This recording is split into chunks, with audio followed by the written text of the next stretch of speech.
Today I'm going to tell you just a little bit about my Ultralight first aid and repair kit. Let's take a look at each of these components individually, their weights, and what purpose they serve. This is the empty pouch, 9 grams, hybrid Cuben outer, waterproof zipper. I do like my gear to be a bit reflective, particularly in an emergency situation.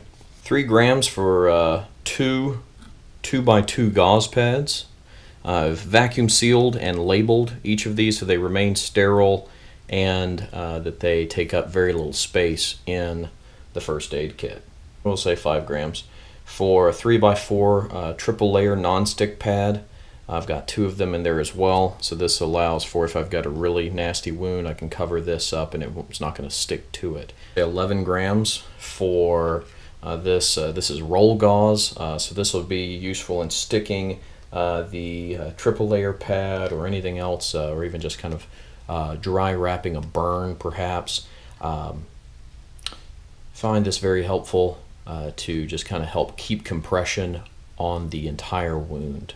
Nitrile gloves, there's a full set in there that is right at 11 grams again. These can be very useful not only in treating another person's wound. I probably would not use these if I were treating my own wound, but I can also use one of these as a CPR mask if it really came down to it and I needed a breathing barrier. Take the thumb end of the glove and put it over the nose, and after having removed the forefinger and middle finger portions of the glove, insert that into the mouth to act as a one-way valve. Say 43 grams for a pair of Hot Hands hand warmers. These have been absolute lifesavers. I can use these if I need to for my hands, for my feet, or I can just use one of these and put it into my lumbar area to warm myself up if I'm starting to become hypothermic. 7 grams for Locu Tape.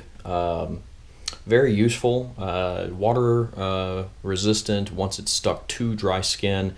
Best thing I've found for blisters. Prevents them from getting any larger, a lot more low profile than mole tape or moleskin, and it doesn't stretch, so that's very helpful for mostly just for medical tape and for using as a blister prevention or treating blisters that have already occurred. So along with some treating blisters inside this area, I've got 2 safety pins. I can use those for gear repair, or I can use one end of that heated up over a lighter, and then I can lance a blister if need to and let it dry out overnight. On the other side here, I've got a small sewing needle, which has already been preloaded with unscented, regular, waxed dental floss. So while I would not use this for dental floss, I would use this if, say, I tore my backpack, or if even in extreme cases, I have used something similar like this to give a buddy stitches. Don't give stitches unless you're trained to. And then, of course, I can use this as a means of flushing out a wound. I used to have a larger one like this. This is going to only hold a ½ an ounce of water. Most of the wounds that I have tend to be rather small, and this is very good for flushing dirt and debris out of a wound. 10 grams for several different medicines. Each of the medicines are vacuum sealed individually. Got some Pepto-Bismol, heavy-duty painkiller. This is left over from a snowboarding accident. I have Imodium. This would have saved my butt, quite literally, on at least one trip that I've been on. I got some 12-hour Sudafed tablets, and then I've just got some basic vitamin I and some Aleve. Signaling mirror weighs right at about 6 grams. I've cut this down quite a bit. It gives you a good opportunity to check for ticks in discrete places, and also to signal for help. 13 grams. This is going to be an SOS Firestarter, and this is a wet fire tinder broken up. I have used the wet fire tinder with great success several times. Again, this is vacuum sealed so that this doesn't get in too much contact with air, and so that this lighter stays dry. 13 grams again is going to be pretty small price to pay for if I need a fire in an emergency situation. 22 grams. Open this up and kind of show a few of the things I've got. I have a small container of quick clot, 2 sting relief swabs here. I got some Krazy Glue. Just pop that and squeeze out.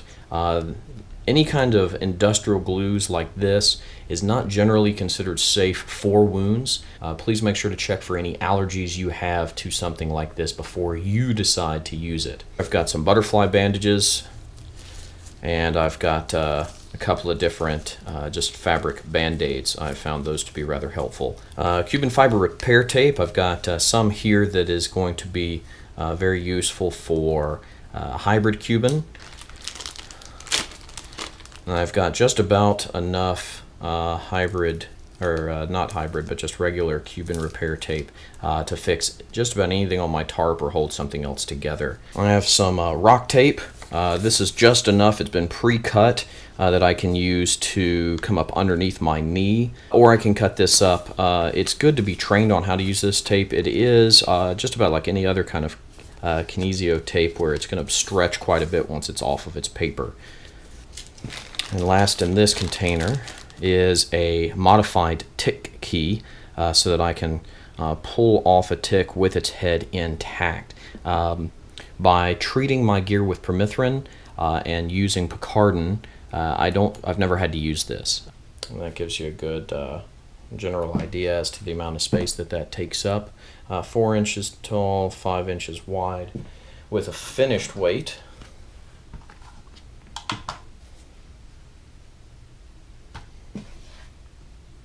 of 136 grams,